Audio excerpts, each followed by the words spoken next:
Hi friends, welcome back to my channel Nasia Cookery. இன்னைக்கு நம்ம காலா jamun recipe தாங்க பார்க்க போறோம். ஸோ தீபாவளி வந்து நெருங்கிடுச்சு, நாளைக்கு ஒரு நாள் தான் இருக்கு.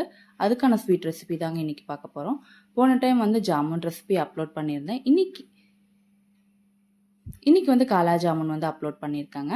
நீங்களும் ட்ரை பண்ணி பாருங்க, எப்படி இருக்குன்னு சொல்லுங்க. ஃபர்ஸ்ட் நம்ம வந்து சக்கரை பாகு வந்து செஞ்சுக்கலாங்க. ஸோ வெள்ளை சக்கரை 1 கப் அளவுக்கு நான் எடுத்திருக்கேன். அதே அளவுக்கு தண்ணீர் சேர்த்திக்கலாங்க. இப்போ இது நல்லா கொதி வரட்டும்.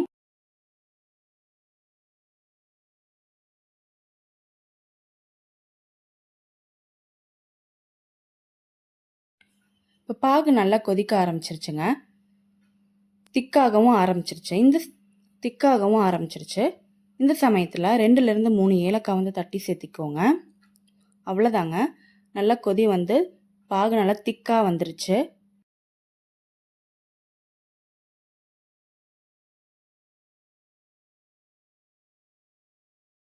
இப்போ ஜாமுன் செய்ய மாவு பிணைஞ்சிக்கலாங்க. அதுக்கு ஸ்வீட் இல்லாத கோவா எடுத்திருக்கேன். அதனால லூசன் பண்ணிக்கோங்க. இப்போ இது கூட 1/4 கப் அளவுக்கு மைதா சேர்த்திக்கோங்க.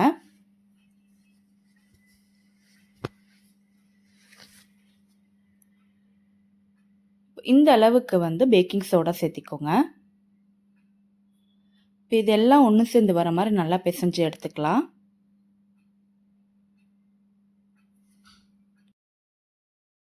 ஸ்வீட் இல்லாத கோவா வந்து 200 கிராம் எடுத்திருக்கேங்க. அதுக்கு வந்து 1/4 கப் அளவுக்கு மைதா சேர்த்திருக்கேன். கொஞ்சமாக பேக்கிங் சோடா சேர்த்திருக்கேங்க. ரொம்ப டைட்டாக பிசையாமல் லைட்டாக பிசைஞ்சு கொடுங்க. பாருங்கள், எல்லாம் ஒன்று சேர்ந்து வந்துருச்சு.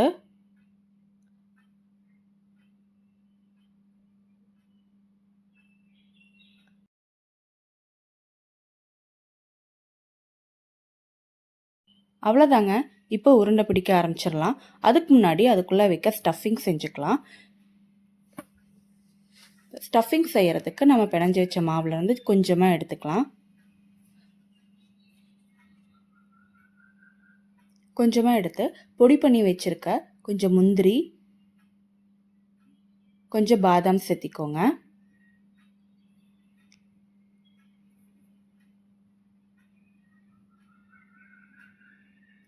ஊற வச்ச சாஃப்ரான் வாட்டரையும் ஆட் பண்ணிக்கோங்க.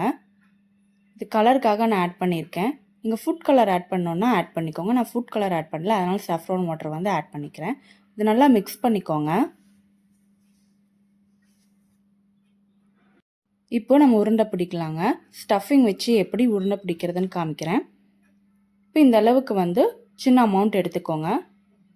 உள்ளங்கையில் வச்சு நல்லா ஃப்ளாட் பண்ணிக்கோங்க. இப்போ ஸ்டஃபிங்லேருந்து கொஞ்சமாக எடுத்து இதுக்குள்ளே வச்சுக்கோங்க. நல்லா ஸ்டஃப் பண்ணிவிட்டு ஃபஸ்ட்டு உள்ளங்கையில் வச்சு நல்லா டைட்டாக வந்து ப்ரெஸ் பண்ணி கொடுங்க.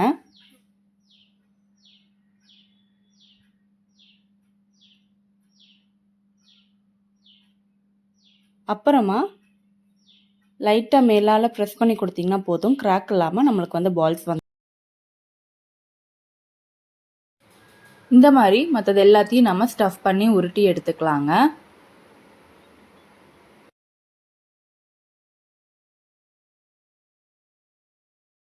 இப்போது ஒன்று ஒன்றா நம்ம வந்து எண்ணெயில் வந்து பொரிச்சு எடுத்துக்கலாம்.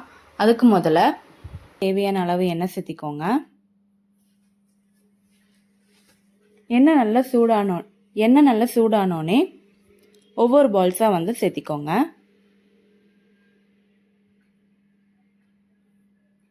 மிதமான சூட்டில் இருந்தால் தான் ஃபுல்லாக நம்மளுக்கு வெந்து வரும், இல்லைன்னா உள்ளே வந்து வச்ச ஸ்டஃபிங் வந்து வேகாது.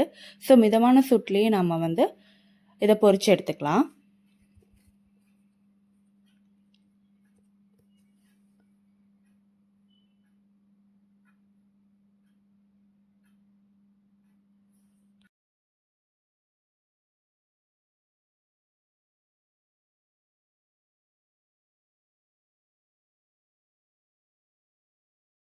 மாதிரி கோல்டன் கலரில் தாங்க வரும். அதுக்கப்புறம் டார்க் ஆகும். நம்ம காலா ஜாமுன்னால இன்னும் கொஞ்சம் டார்க்காக விட்டுட்டு எடுத்துக்கலாம்.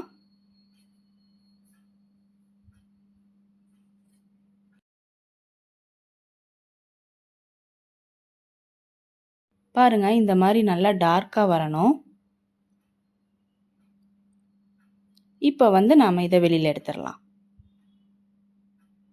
சர்க்கரை பாகு லைட்டாக சூடாக இருக்கும் போதே நம்ம வந்து இந்த உருண்டையெல்லாம் சேர்த்திக்கலாங்க. அப்போ தான் சீக்கிரமாக உள்ளே வந்து அப்சார்ப் ஆகும்.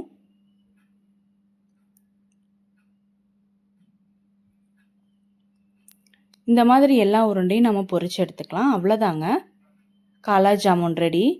நட்ஸோடு சாப்பிடும்போது ரொம்பவே நல்லாயிருக்கும். இந்த தீபாவளிக்கு நீங்களும் ட்ரை பண்ணி பாருங்கள் ஃப்ரெண்ட்ஸ். என் வீடியோஸ் பிடிச்சிருந்தா லைக் பண்ணிக்கோங்க, ஷேர் பண்ணிக்கோங்க, சப்ஸ்கிரைபும் பண்ணிக்கோங்க ஃப்ரெண்ட்ஸ். தேங்க்யூ ஃபார் வாட்சிங். அடுத்த வீடியோவில் பார்ப்போம். பாய்.